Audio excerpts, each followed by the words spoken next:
started any of the 3 physical books I said I was going to start this week. No, I haven't. I mean, hello my loves, and thank you for joining me. It's Kirsten and we're at the start of another weekly vlog, and I'm in the middle of 3 books, so let's go over that and the kind of reading plans that I've got for today. I was going to say today, no, how about this week? So the 3 books that I'm in the middle of, we have 2 which are carryovers from last week's vlog and 1 which is a carryover from the readathon, but the one that I've spoken about the most over the course of this month is Yellowface by R.F. Kuang. I am buddy reading this over on Discord. I will have it all linked below. I know I forget a lot of the time, I'm sorry. And we are all buddy reading Yellowface together over the course of the month, reading 6 chapters a week. Currently I am up to chapter 13, page 163, so I've got the next 6 chapters to read in this week, although I'm actually going to read this towards the latter half of the week because we are doing the recap of the last 6 chapters that we've read, so chapter 7 to 12, including 12, in a couple days time. But this is a really interesting book. I'm going to give you a brief overview and then obviously when I read it I'll go more in depth, which is how I normally do these things. I'm in a slightly chaotic, talkative mood, if you can tell, but Yellowface is probably my favourite R.F. Kuang work. I've said multiple times that I have read her other works and didn't quite gel for various different reasons. This one, however, I'm really enjoying. I'm enjoying how it's questioning so many different things. We're following our main character June, and she has taken her friend's manuscript. Her friend passes away and she takes her manuscript and passes it off as her own. And this book discusses the publishing industry, social media, racism, cultural appropriation, taking someone's culture for your own that isn't your own, the word I cannot say for that. There's a lot that's being discussed in this book, so yeah, I'm gonna leave it there for now and then we'll talk about the next 6 chapters when I get around to reading these later this week. But it's definitely my favourite book so far. I think it's just really interesting. It's so different to her other works because this is not a fantasy book, this is a contemporary book, and I'm really enjoying that. I think her voice works well for this, in my opinion. That's something that I'm really enjoying. This is very, very good. I'm really pleased that I'm enjoying this because I was a bit worried that this was going to be another book of hers that I couldn't get on with, and this was going to be the last time I was going to try, to be honest. But I've enjoyed this one enough that I will now pick up whatever she prints next, knowing that, you know what, we're not going to get into an R.F. Kuang tangent because I've spoken about her books so many times now. In the last 3 weekly vlogs I have been talking about it, so how about we just stop rambling because she's a great author. And you don't need to hear my thoughts for the 3rd time about all of this, so, oh, and in my book haul and stuff. So how about we just stop that and move on to the other books. So one of the other books I'm reading is Solo Dance. This is by Lee Kotomi. This was translated from Japanese by Arthur Reggie Morris, and this is a book I started during my 24-hour readathon, and I got almost halfway through, or halfway through actually, up to page 152, and I put this one down just because I think this is going to be an okay read, but I know I'm not going to reread it, so I've decided that if I pick it up and finish it this week, great. If I don't, then I'm going to leave it as a DNF. Not because it's bad, I actually think it's a really interesting book. We're following our main character Chonori, and she is a lesbian living in Tokyo. She grew up in Taiwan, and you're looking back on her experiences. You have 2 timelines going on, and she's thinking about her experiences, so the timelines aren't clear cut, it's just as she thinks about these things. Different horrible things that she's had to live through and how difficult it is being a lesbian, especially in Tokyo society where they're not as accepting. And I do think it's a really, really important read, and definitely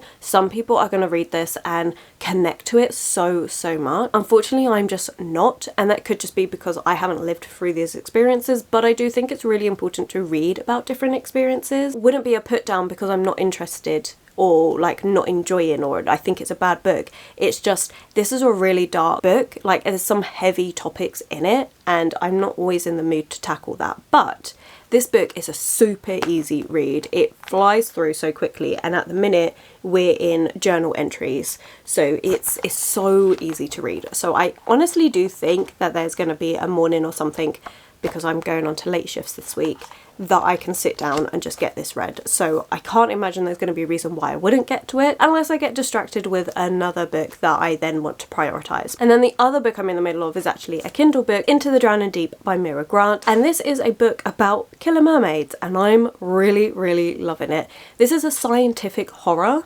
And I didn't know I liked that, but I really do. It is so good. So definitely, I said this last week as well when I started it, if you have any scientific horrors, yeah, put those in the comments because this is really good. So we're following a bunch of main characters. We have more of an omniscient narrator than anything else where you're just kind of jumping from person to person perspective. You're seeing the different reasons for people going on this ship to see whether mermaids exist. A certain amount of years ago, we have this boat that went out and they were going to do a mockumentary. They were going to do this documentary about mermaids, thinking it's not real, but they were going to go have a look anyway and make a whole documentary on it and just have some fun with it, until they discovered something that they probably shouldn't have found, and everybody dies. And so a certain amount of years later, we now have scientists going back out there on this fully funded expedition by the same people that originally was going to do the mockumentary to discover if mermaids are real and what happened to that boat. I like seeing the different reasons why people are going,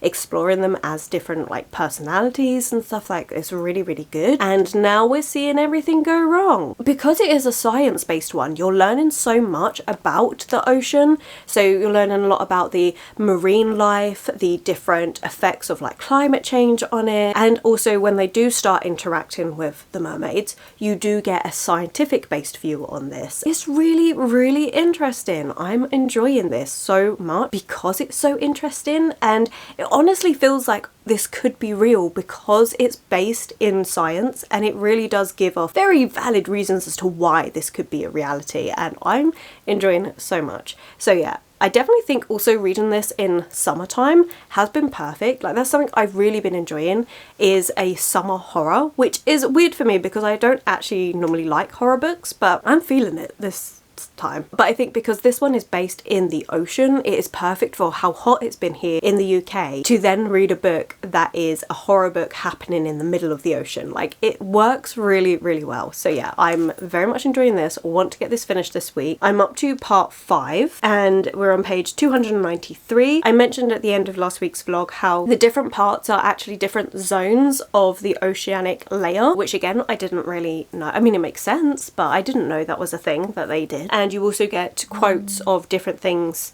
of different characters around this trip, which I'm very much enjoying. Right, okay, so that is all the books that I'm currently reading, and this week I would also really like to get the manga read. Promised Neverland Volume 3 is on my TBR, and after that, that's my TBR done, which is really good because then it gives me a week at the end of the month to read whatever I want, and there's a couple of books that I'm in the middle of that I would like to get to. That's the plan this week, is finish up all the books that I'm in the middle of, well apart from Yellowface, that will go on into next week because of the way we're doing the buddy read for that, but to at least get these 3 books finished would be great. The bits I need to read for Yellowface, and then we'll go from there. It's going to be a bit of a mood read, which basically means I'm going to sit here sometimes going, I don't know what to read. But that's okay, that's fine. We'll see what happens. But right, I need to stop talking. I need to go have some breakfast, and then me and my mum are going out for lunch, which is really nice. We haven't done that in such a long time where it's just been us two, so it's going to be lovely to go off and have some lunch together and pick up a few things.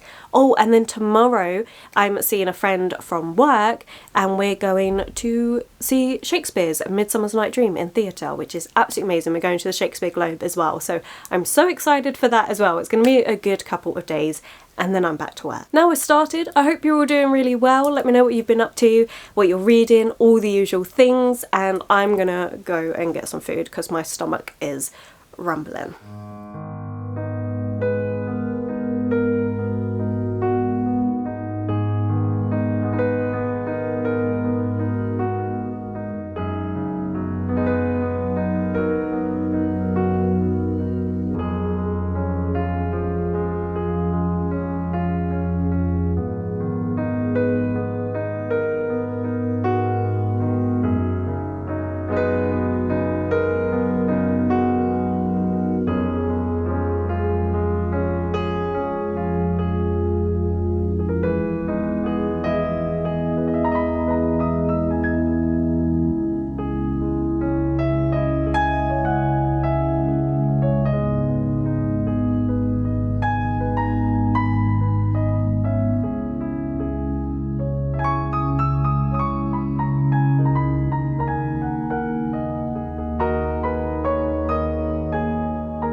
started any of the 3 physical books I said I was going to start this week. No. No, I haven't. I mean, for Yellowface it's not so bad because I was going to be starting this later this week, but the other 2 I have made no progress with at all. Instead, on Monday, I was very much going to my partner, I don't know what to read. Even though I had stuff that I could be reading, I was just like, I don't know what to read. So he gave me a random number and it came up with 2 different choices. One being The Goblin Emperor, which was gifted to me by Naomi, and the other being The Magician's Daughter, which was gifted to me by my mum. I put it in Discord and was like, here, these are 2 books that I'm deciding between reading, which one should I read? And The Goblin Emperor won, hands down. So I started this on Monday. I did only get 2 chapters read, which is page 47. Before the first chapter though, you have 11 pages of names of people, things, places, and God. It's a lot. It's 11 pages, and I mean it is just list after list after list. It's alphabetized, which is nice. And then before that you get little excerpts from a handbook for the travellers in Elflands, which was really interesting to read because you're learning a lot about how people pronounce names, the different ways you identify gender by the way that names are written, how you should be polite and the way you should approach things. Like, it sets up straight away that this is a very manner-focused society, which is really interesting. The first 2 chapters we've just been introduced to our main character Maya, probably mispronouncing that, sorry, but he is a half-goblin son of the Emperor. He is the youngest son. He has actually been put into exile because they're not really interested in him. He is living in exile with his cousin, who is horrible and abusive, but then he gets the news that his parents have died, well, his father's died, his brothers have died, and he is now the Emperor. And he's a bit like, excuse me, what? But you'll be seeing him being thrown into this and how people automatically start treating him differently because the culture is so manner focused. There is so much on how to be polite, the politics, the way you should be approaching people. So it's really interesting to see that. I think this is going to be setting up for a really quite sort of cozy political fantasy. Even though it does have darker things, because obviously you've had death of a family member already and you have him dealing with an abusive cousin. So it's very interesting to have all those things mixed in and yet it still feel a bit cozy and funny in places.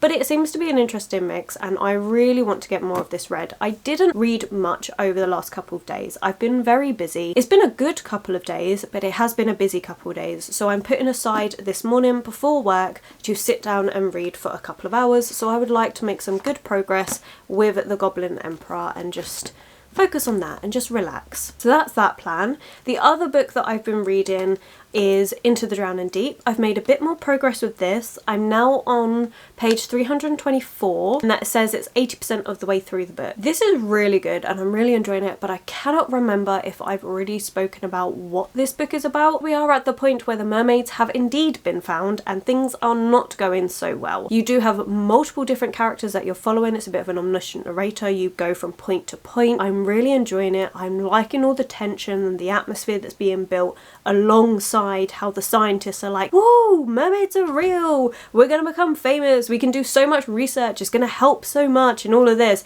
and they're really not focused on the fact that people are dying around them. They're like, it's fine, we're gonna stay here anyway and we're gonna do this, and it's just like, yeah, you're a bit deluded. maybe you should put the science away for now and maybe get out of there. But it is fun, it's really, really good. It's gory in places, it's a bit sinister in places, and it's also extremely fascinating with all the science elements. So I definitely will be continuing on with this one, probably be reading it in my lunch breaks at work. I'm going to bring my Kindle with me so I can actually read it on this instead of having to sit there on my phone. It's going to be so good. So yeah, so I'm going to be bringing that and finishing that this week. I'm really, really enjoying it. Very intrigued to see how it's all going to wrap up. I honestly feel like there is nobody that is safe on this boat. I don't even know whether people are going to come out of this alive. It seems so unlikely right now, so it's fascinating. But other than that, that is all I've got read. there hasn't been much that I have read the past couple of days. Monday I did go out for lunch with my mum, and that was really good, really fun. We spent a little bit of time walking around the town as well, so that was really nice. And then I spent the evening editing a whole video, which I don't normally like editing my vlogs in one big go because they're such long videos. I like to break it up over about 2 to 3 days, but I got a bit behind, so I needed to just spend the evening doing that, hence why I couldn't read much. And then yesterday morning I was again editing, but this time a readathon, which is currently exporting because again needed it up, although that one wasn't as long to edit, so that was fine. But then in the afternoon I was out seeing my friend, and we went for dinner and a theatre show, and we went to see A Midsummer's Night Dream, which was really, really lovely. I really enjoyed it there. It was beautiful, but again meant that I didn't get much reading done, although I did do a bit of shopping. While I was at the theatre, we went to the Globe, which was fantastic. I really enjoyed it. It's an open air theatre.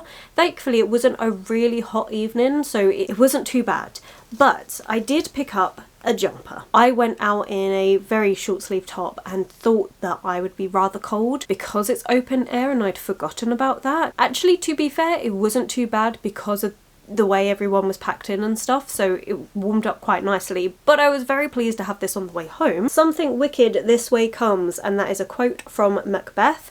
I really like Macbeth, probably one of my favourite Shakespeare plays. I mean, I haven't read loads, but definitely one that I really enjoyed reading. I'd love to go and see it. So I had to get this, and it's got a really soft and fluffy inside, so very happy with my new jumper. That's been my last couple of days. For now, I'm going to go and read. We've got to cook a bit later for work. I don't know what I'm going to do yet. So I'm going to stop talking because I've been talking for 12 minutes now. So let's stop talking and actually go and read and chill out, and I'll catch up with you shortly.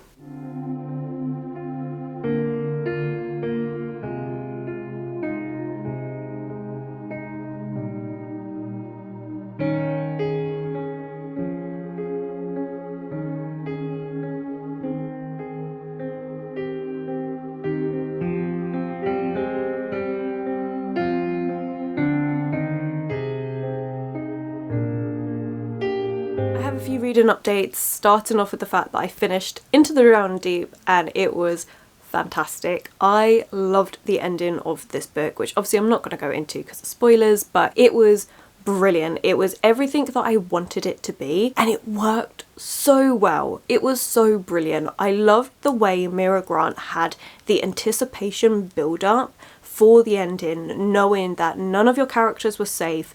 It really got you to the edge of your seat, hoping that your favourite characters would make it through to the end, and it was great. I loved it. Definitely a book that I can't believe I waited so long to read. Like, I've had it on my radar for a couple years. Absolutely brilliant. It was so well done, so well researched. I don't think I mentioned in this video the disability rep, but there was a lot of representation about someone struggling with nerve pain. There was a lot of representation around being deaf. There's also lesbian and bi characters in there. It was a really well-rounded book and so well researched for everything. That made it brilliant in my mind. So yeah, I loved this book, and I know that's all I keep saying is loads of praise for this book, but it really was something so different and it just worked for me, and I'm so pleased I read it. So the next Kindle book I'm thinking about picking up, because I didn't read any Kindle books yesterday on my lunch break, is Our Wives Under the Sea, and this is by Julia Armfield, and this is a book that I'm interested in picking up because when I was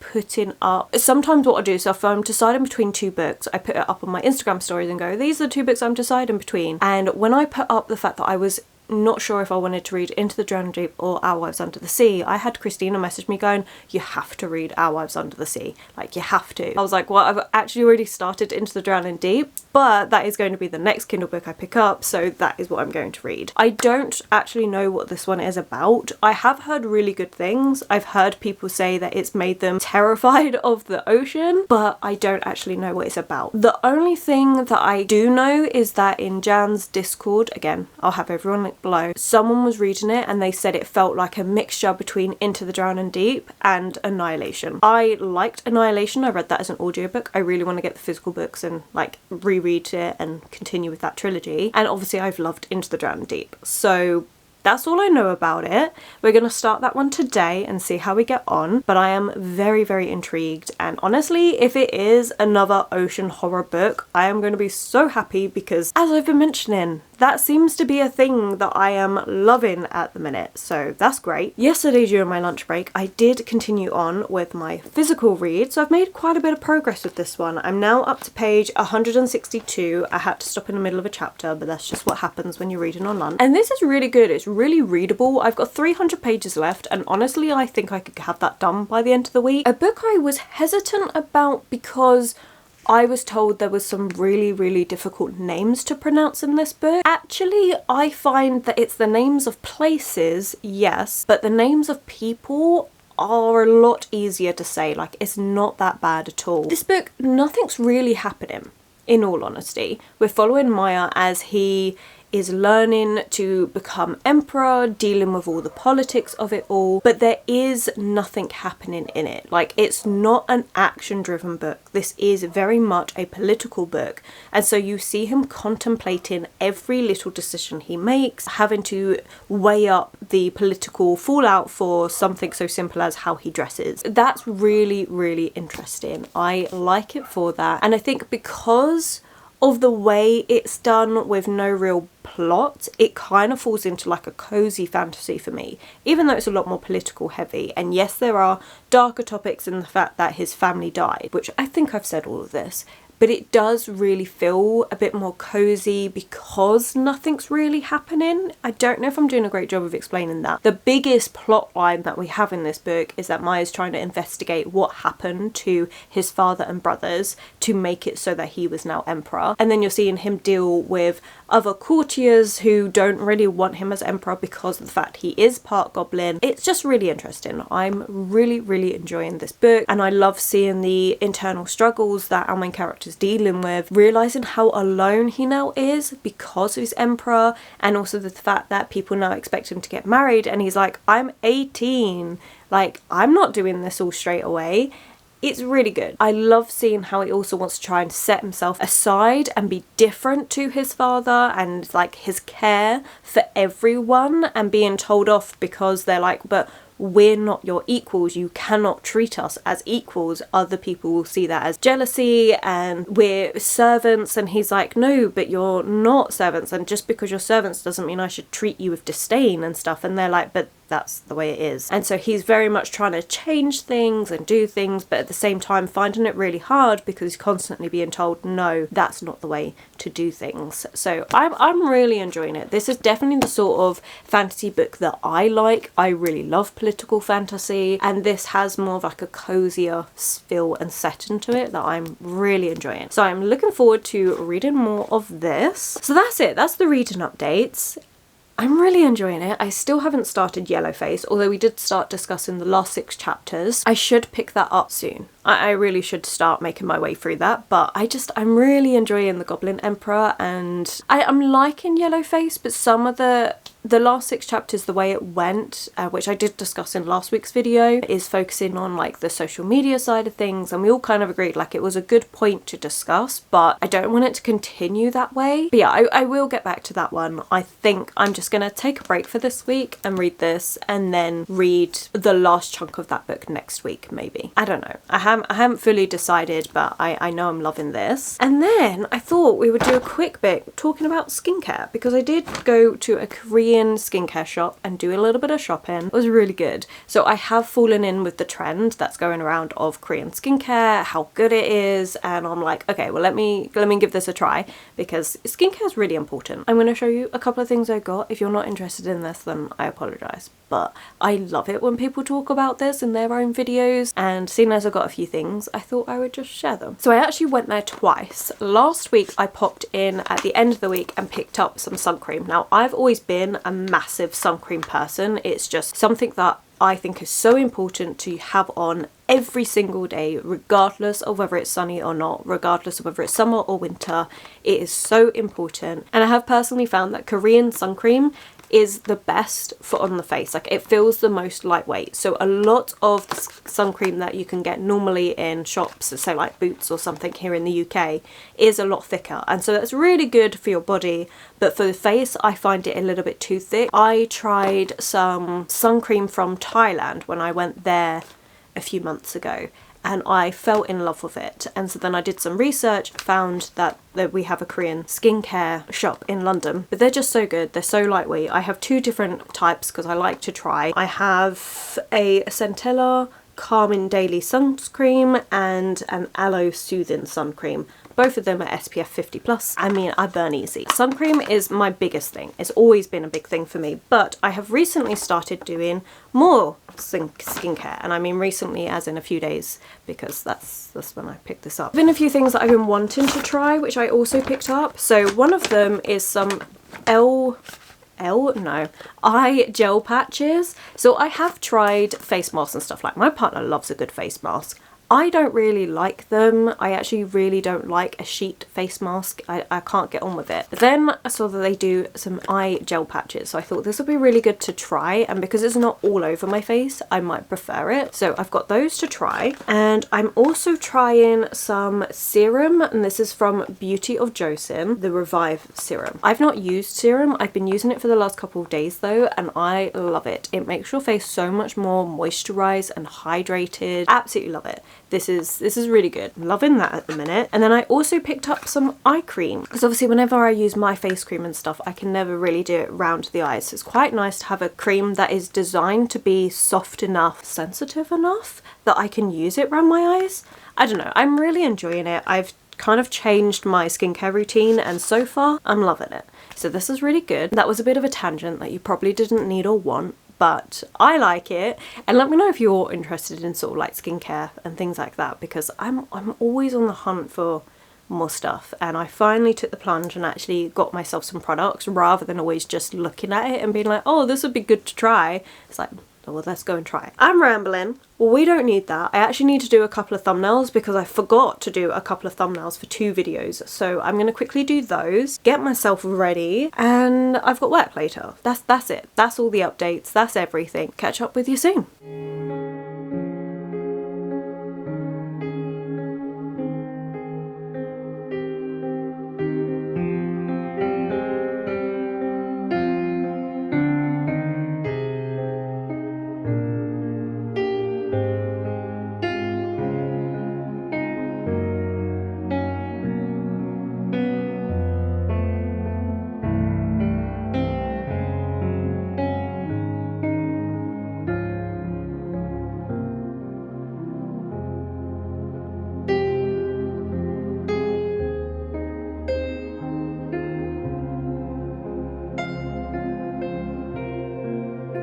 I have made some progress with Our Wives Under the Sea. I'm actually up to page 97, so I'm almost halfway through this book. It's only a short book, it's only like 220 pages, and it's interesting. I'm liking it. The book, the way it's set up, is split into 2 perspectives, and each chapter isn't a number or anything like that, it's just the person's name. In Leah's chapter, it's a bit more sciencey. She's a biologist and she went down in this submarine. Her chapters are in the past. She has since come back from being in the submarine. What was meant to be a 3-week long experience, investigation thing, work thing, turned into 6 months. And you're seeing from her perspective what happened that caused all of that. And I'm really enjoying that because it's very interesting. It's nowhere near as science heavy as Into the Drowning Deep. I can see the connections, especially because it is to do with under the water. It's actually kind of like they speak about the Marina Trench, which is where Into the Drowning Deep takes place.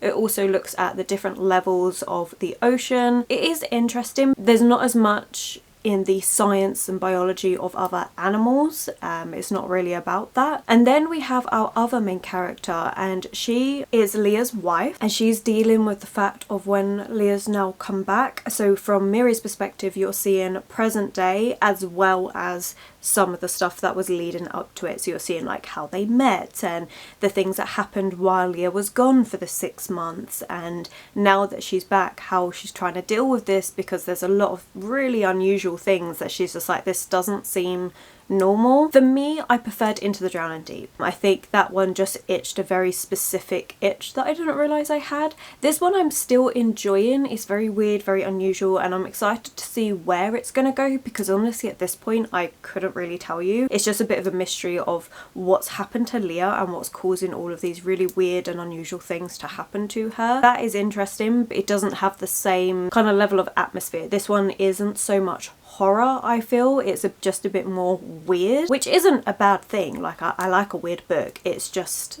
if I was comparing the two, which I know I shouldn't do, but I am because I'm reading them so close together, and I'm reading it because somebody said it was similar to Into the Drowning Deep, or at least it gave off similar vibes. I can't help but comparing the two, and out of the two I prefer Into the Drowning Deep. But on its own, if I ignore Into the Drowning Deep, this is a really interesting book, and I'm enjoying it because it's so weird. This was a book that was initially brought onto my radar because of Christina. She did a whole review video about this book, and I said, oh, that sounds interesting, I'll definitely have to check it out, and then I kind of forgot about it. So I am enjoying it. It's very unusual. It's also a really quick read. The chapters are really short, so I'm hoping that I'm going to get this one done today. And then other reading wise, another book I'm hoping to finish today is The Goblin Emperor. I loved this. I have not been able to put this book down. Like, in all honesty, I'm behind. I was meant to have read my 6 chapters of Yellowface. I haven't done that. I am really behind. We all kind of agreed that the last 6 chapters of the book that we had just read, like we did the discussion a couple of days ago, weren't as strong. Like, there were still important topics to talk about, but it's not as strong. A couple of people have read on. I have not.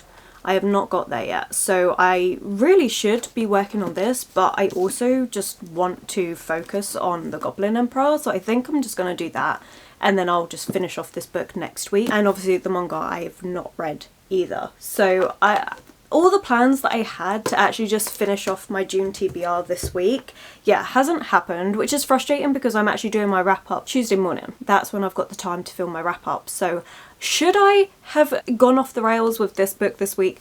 No. Do I care? Also no, because I'm loving this book. So I only have 110 pages left to go. I'm on chapter 26, page 353, and I'm loving this book. It is so good. It's so, I don't know, I just, there's something about it that I'm really, really enjoying. And our main character is so lovely, and I just can't help it. Like, he deals with the fact that he's angry and he's annoyed and he's frustrated at times, but he also feels like such a cinnamon roll, and I love it. The way it's written, it's sometimes when they talk to each other, they're using words like thou and dost, and I like that because it's kind of like Shakespearean. It's really nice. I love the way it's written. I love everything that's happening. And yes, it is not the most action-packed book. There has been some court intrigues that have happened, and it's put in a little bit for the pacing, but not loads. It's definitely more focused on the day-to-day things that our poor Goblin Emperor Maya is having to deal with, because it's a lot. And it looks at themes of like loneliness, the pressure of not feeling like you're the right person for something, but learning to believe in yourself, especially when you've been through such like hardships and the way you've been treated isn't the best. It's really nice to see him like growing into himself and learning to accept who he is and doing the best that he can, and just learning to build that confidence. Like, it's a really, really good book. There is another standalone within this, which I'm very excited and I would like to get as well. But yeah, this has been just a joy to read. Like, I have not wanted to put it down. I've been taking it to work, reading it on my lunch break. I've been kind of splitting the two between what I end up reading, and it's so good. It is so good, and I'm loving this so much.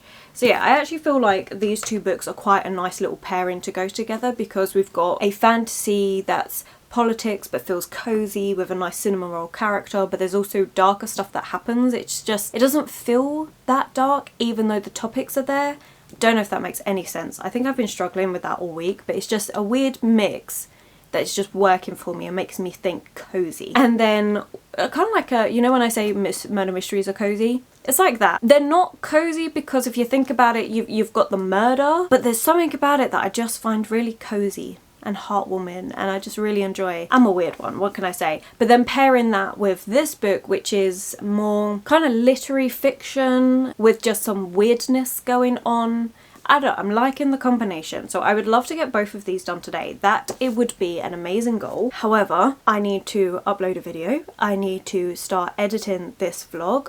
There are so many things I need to do. Like, in all honesty, I haven't been feeling on top of things this week. Like, this week has felt so rushed for me. It's a weird one, and I'm sorry that I'm going to go into a tangent here. I really have been feeling like I've been pushed up against loads of like deadlines, and I know they're deadlines that I set myself. I've just been feeling so behind. So normally I come off of my 5 days off and I feel so rested, relaxed, ahead of things. I'm like, yes, I've got loads done, and I did get loads of filming done, but I did not get the editing done that I needed to get done. And so every morning before work I'm having to sit here and edit, and then also be aware of the fact that I also need to read so I can get books finished. And like, I want to read because I want to have a bit of a rest time before I go to work and work for 9 hours. I just feel like I'm constantly doing something. Yesterday was the first morning this week where I just went, no, I'm not doing that.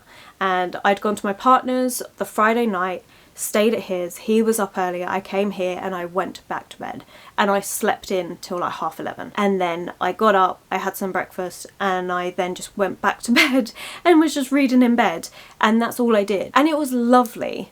But I also now feel like, oh my god, I've got so much to do. And I've got some days off coming next week. There's only 2. Both those days off are really busy. I mean, they're busy doing things that I want to do. I just feel really behind at the minute, and it happens every so often. And normally when I don't get that day just to sit down and edit all the things that are just creeping up. I'm sorry that I've gone on this ramble, because you didn't really need that. Anyway, that was a ramble that you didn't need, and I apologise. And it's something that I don't always try and talk about on here. I try and keep everything really nice and light and just fun, so this is a nice like environment that you can come to get away for a little while. But it's fine. I've got 2 weeks coming up, and I will definitely catch up during those 2 weeks, and I'm also planning like a little trip away, so I'm really looking forward to that. I think that's what it is. I need my 2 weeks off work, and we're getting there. We're almost there. I'm gonna stop rambling and ranting at you, and I'm gonna actually upload that video and edit and do all those things, and hopefully this will be me coming in tomorrow morning going, I got all the books finished. That would be absolutely amazing. Obviously.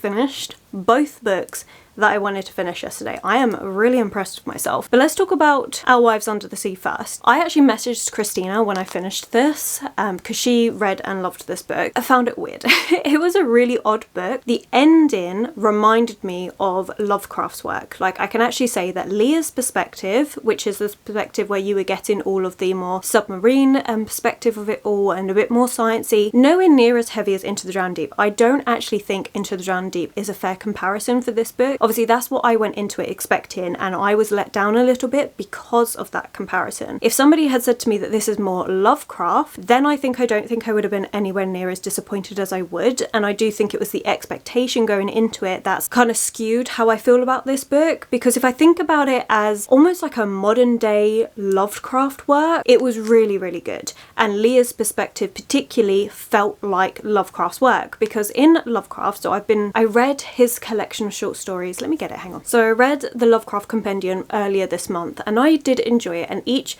short story within this was as if the main character was writing a letter to the reader, which is what Leah does. She writes this letter, and at first it's not quite clear that's what she's doing, but then she makes little comments here and there that make you realise that she is writing down all of this, and she's trying to tell you the experience that they went through.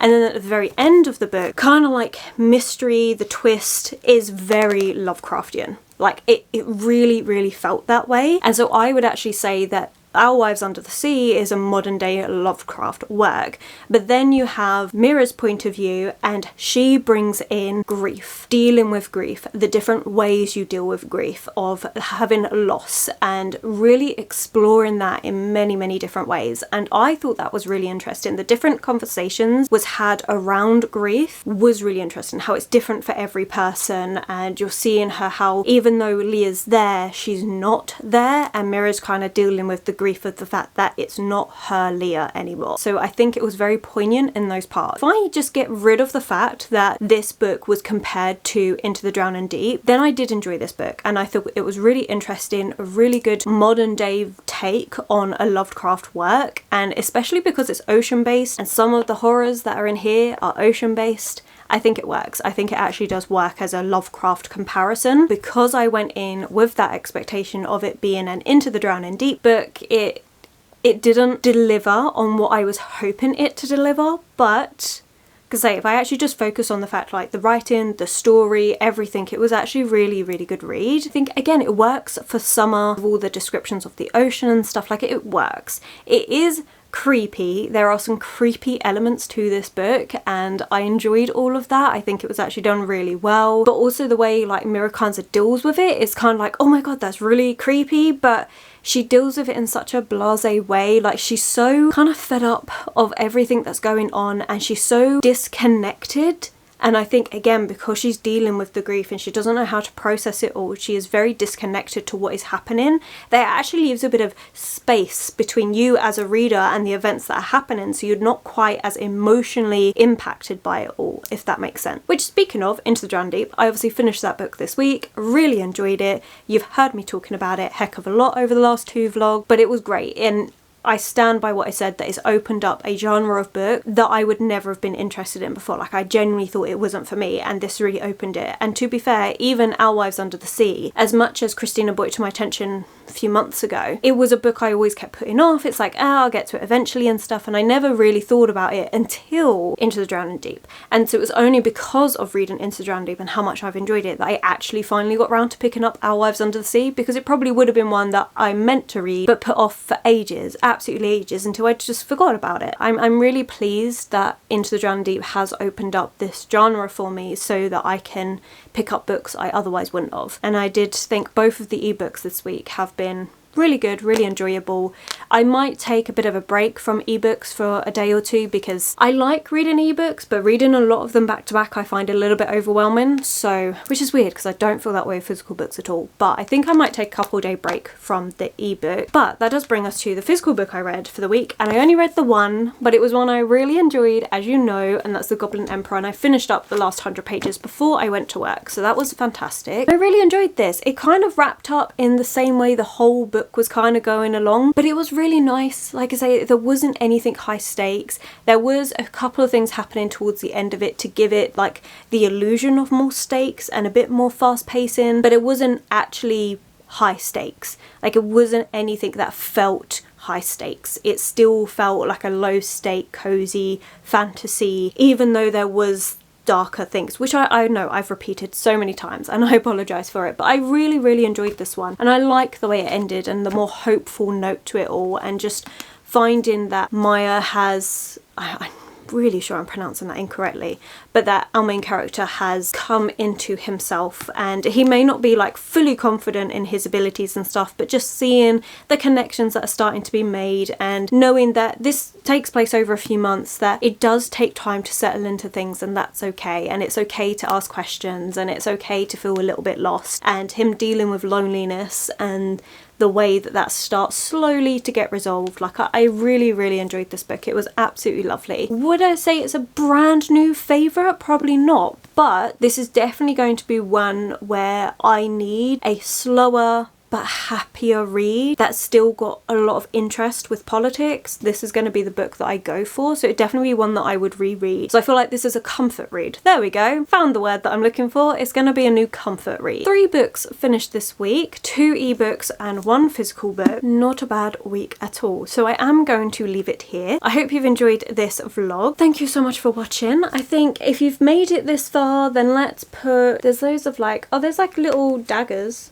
and a crown, so you can choose between a crown or a little dagger or something in the comments below if you've made it this far. Thank you so much for watching. If you have enjoyed this video, please do give it that thumbs up, subscribe and comment. Those 3 things really help this channel grow, so thank you. My social media links and anyone I've mentioned will be linked below, and I will of course catch you in the very next video.